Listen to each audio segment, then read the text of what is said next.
नमस्कार दोस्तों, welcome back to your own channel Wealth Saga. I hope आप लोग अच्छे होंगे और वीकेंड को गेनफुली एंप्लॉय कर रहे होंगे। फिलहाल मेरा काम है दोस्तों अगले हफ्ते आपको कौन से वो 3 स्टॉक्स हैं जिसमें कि जबरदस्त मूवमेंट हो सकता है, अलॉन्ग विद निफ्टी 50 में क्या आपको पोजीशन बनानी चाहिए और क्या लेवल्स दिखाई पड़ रहे हैं, सारी चीजों की इस इंपॉर्टेंट वीडियो में डिस्कशन होगा। पहले क्विकली एक बार नजर डालते हैं कि भाई कोविड के स्टेटस क्या चल रहा है। तो दोस्तों अगर हम लोग नजर डालें तो हमें दिखाई पड़ता है कि जो प्रेजेंट सिचुएशन चल रही है इंडिया में, that is pretty okay. I won't call it is bad, I won't call it is very good, it is pretty okay and under control. लेकिन दोस्तों जो चीज चिंताजनक है वो है वर्ल्ड अक्रॉस जो कोविड केसेस में राइज दिखाई पड़ रहा है। So as you can see and as you can visualize, the cases are slightly increasing and they are increasing on 10 to 12% on daily basis. That is point number 1. इसके अलावा दोस्तों Covid के fear के चलते आपको मालूम है क्रूड में भी अच्छी खासी गिरावट आ रही है, क्योंकि आफ्टर ऑल अगर ग्लोबल डिमांड कम हो जाएगी, ग्लोबल ग्रोथ स्लो हो जाएगी, तो जो क्रूड का कंजम्पशन है वो डिक्रीज हो जाएगा। सो इस कारण क्रूड के प्राइसेस में गिरावट आ रही है। ऑल्दो क्रूड के प्राइसेस से गिरना इंडियन इकोनॉमी के लिए इनडायरेक्टली बेहतर है, लेकिन सिर्फ क्रूड के प्राइसेस कम हो जाने से ही इंडियन इकोनॉमी इंप्रूव करेगी। There are other growth factors also which are required. लेकिन ओवरऑल अगर देखा जाए तो सिचुएशन अगर अभी फिलहाल देखा जाए तो अंडर कंट्रोल है, लेकिन इसका क्या होगा, इसका आगे कितनी बढ़ोतरी हो सकती है, थर्ड वेव में क्या होगा, that actually depends upon our discipline as well. तो दोस्तों जितना हो सके अपने घर पे रहें, अपने जो सोशल डिस्टेंसिंग के नॉर्म्स हैं, प्रिकॉशंस हैं, उनको फॉलो करें। फिलहाल अगर हम लोग मंथली कैंडल को ऑब्जर्व करें निफ्टी 50 के, तो हमें दिखाई पड़ रहा है जो ट्रेंड है अभी भी पॉजिटिव है। पिछले महीने की बातचीत की जाए तो पिछले महीने में ऑल्दो मार्केट में थोड़ा सा इनडिसाइसिव मूवमेंट था। फिलहाल इस महीने दैट इज जुलाई महीने में मार्केट का मोमेंटम अभी भी पॉजिटिव है। लेकिन अगर आप इसका वीकली चार्ट को देखें तो आपको दिखाई पड़ेगा मार्केट में जो माहौल है वो ऑल्दो पॉजिटिव तो इस वीक रहा है, लेकिन अभी भी अंडर कंसोलिडेशन चल रहा है, क्योंकि जो सबसे बड़ा रेजिस्टेंस है निफ्टी 50 का दैट इज 15,920, उसको ये तोड़ नहीं पा रहा। ऐसा पहली बार नहीं हो रहा है। आप देखें तो पिछले 3-4-5 हफ्ते ऐसा कोई वीक नहीं गया है जिसमें कि निफ्टी 50 ने 15,920 के लेवल्स या 15,900 के लेवल्स को टच नहीं किया। No week. 1 2 3 4 5 6 पांचवा या छठा हफ्ता है।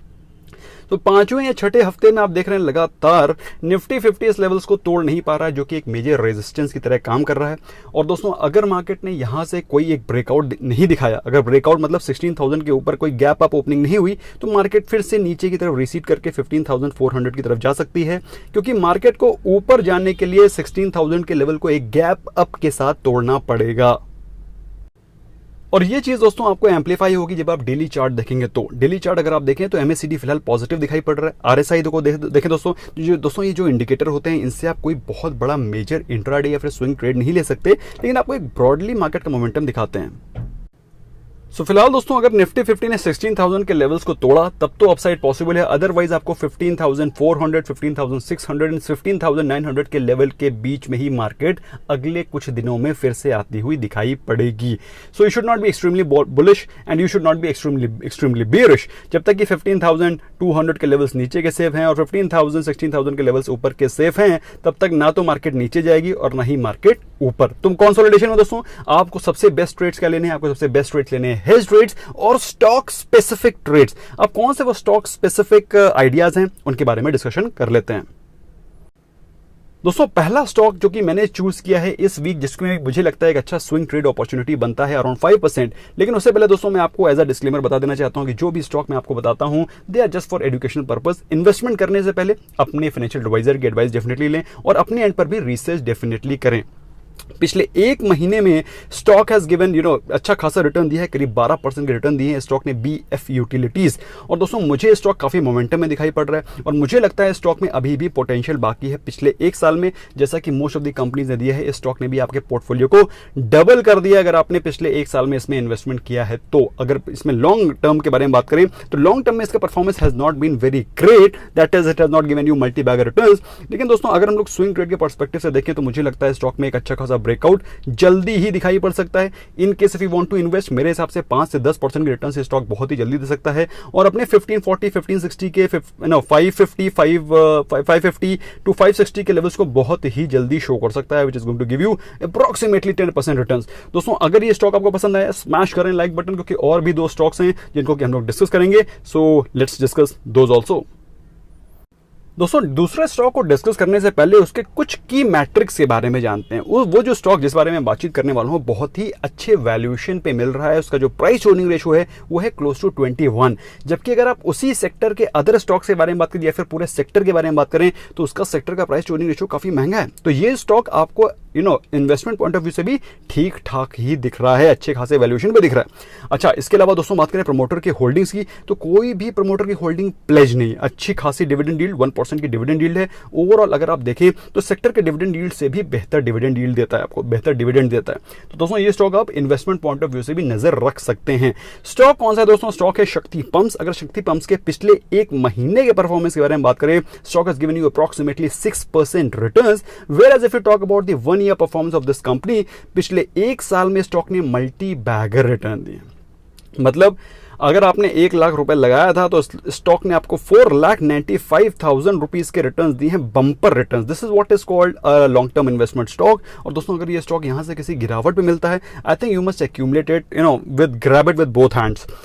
फिलहाल अगर इसके 5 साल के परफॉर्मेंस के बारे में बात करें, ऑल्दो कोविड के चलते बीच में कुछ थोड़ा सा गिरावट जरूर आई थी, लेकिन स्टॉक ने जो जबरदस्त रिटर्न दिए, 452% रिटर्न्स इन जस्ट 5 ईयर्स। तो दोस्तों ये स्टॉक इन्वेस्टमेंट ग्रेड है, मैंने आपको समझाने की कोशिश करी है अपने लेवल पे। स्मॉल कैप स्टॉक है जिसमें कि ऑल्दो रिस्क ज्यादा रहती है, लेकिन अगर आप इसके फंडामेंटल्स को डीपली पढ़ेंगे, ऑल्दो मैंने इसको आपको सिर्फ कुछ ही फंडामेंटल्स को समझाने की कोशिश करी है, इसको अच्छे से स्टडी करिए और मुझे कमेंट सेक्शन में डेफिनेटली बताइए कि आपको स्टॉक कैसा लगता है।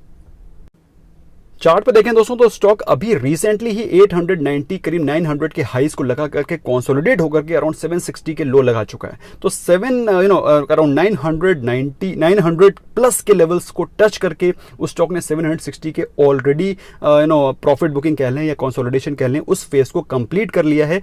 मेरे हिसाब से दोस्तों स्टॉक में एक अच्छा खासा मोमेंटम अभी भी पेंडिंग है, और अगर आप यहां से इन्वेस्ट करते हैं तो मेरे हिसाब से फिर से ये 900, 920, 950 के हाईज दिखा सकता है। तो stock is ready to give you 10% in very short term. तो दोस्तों ऐसा मेरा एनालिसिस बोलती है कि टेक्निकली स्टॉक काफी स्ट्रांग दिखाई पड़ रहा है। आपको कैसा लगता है? Do let me know in the comment section. तीसरा स्टॉक दोस्तों उसका नाम है हेवेल्स इंडिया। मुझे स्टॉक बहुत पसंद है और स्टॉक अभी जब 1000 के आसपास चल रहा था तो मैंने आप लोगों को बताया था स्टॉक को आप एक्यूमुलेट कर सकते हैं। कितने लोगों ने स्टॉक को 1000 के लेवल पे एक्यूमुलेट किया है मुझे कमेंट सेक्शन में डेफिनेटली बताइएगा। अगर हम लोग बात करें स्टॉक के मोमेंटम की, मुझे लगता है दोस्तों स्टॉक में मोमेंटम अभी शुरू हो गया और इसमें मोमेंटम आगे कंटिन्यू रहेगा। बहुत ही जबरदस्त स्टॉक है। अगर इंडस्ट्री के प्राइस टू अर्निंग रेशियो की बात करें तो 65-66 का price to earning ratio industry का है। ये स्टॉक आपको उससे रीजनेबल वैल्यूएशन मिल रहा है या फिर उससे कॉम्पिटेटिव वैल्यूएशन में मिल रहा है। ओवरऑल बहुत ही जबरदस्त स्टॉक है। एब्सोल्युटली डेट फ्री कंपनी है दोस्तों। अगर आप चाहते हैं स्टॉक को कंप्लीटली एनालाइज करना तो मैंने लिंक डिस्क्रिप्शन में डाल रखा है, you can go and have a look at that. फिलहाल पिछले एक महीने में बात करें स्टॉक ने दिए हैं 7% के रिटर्न। जैसा कि मैंने आपको बताया स्टॉक अपने मोमेंटम में चालू हो गया, कंटिन्यू कर दिया इसने अपना मोमेंटम। चार्ट पे देखेंगे तब आपको अच्छे समझ में आएगा। फिलहाल अगर बात करें पिछले एक साल के परफॉर्मेंस की तो ऑल्दो स्टॉक ने पिछले करीब 4-5 महीने से कंसोलिडेशन शो किया है, लेकिन पिछले 6 महीने के कंसोलिडेशन के बावजूद भी स्टॉक ने करीब 88% के रिटर्न दी हैं, ऑलमोस्ट इक्वल टू सेक्टर। लेकिन फिलहाल बात करें स्टॉक के अभी प्रेजेंट मोमेंटम के, तो प्रेजेंट मोमेंटम भी काफी पॉजिटिव चल रहा है। अगर आप इसको देखें तो उसमें long if you talk it from the terms of months, तो पिछले जनवरी के समय पे ये इस समय इस प्राइस पे चल रहा था, जनवरी 2021। तो जनवरी से भी जून खत्म हो गया, ऑलमोस्ट जुलाई एंड आने वाला है, स्टॉक इसी प्राइस रेंज पे चल रहा है। और दोस्तों मेरे हिसाब से इसमें एक तगड़ा ब्रेकआउट दिखाई पड़ रहा है। In case if it breaks out this level, मेरे हिसाब से 1200 के प्लस के लेवल में इसमें देखता हूं। So in case if you want to invest in this stock, it's a investment grade stock. और अगर आप इसको स्विंग ट्रेड के पॉइंट ऑफ व्यू से लेना चाहते हैं, मेरे हिसाब से 5 से 10% के रिटर्न्स ये बहुत ही शॉर्ट टर्म में दे सकता है। दोस्तों वीडियो पसंद आया स्मैश करें लाइक बटन और अपने फ्रेंड्स के साथ भी शेयर करा करिए ताकि उनको भी अच्छी क्वालिटी ऑफ स्टॉक्स भी मिले और वो भी उनमें इन्वेस्टमेंट करके कुछ दे कैन गेट बेनिफिटेड, क्योंकि after all sharing is caring. Thank you so very much, bye bye for now.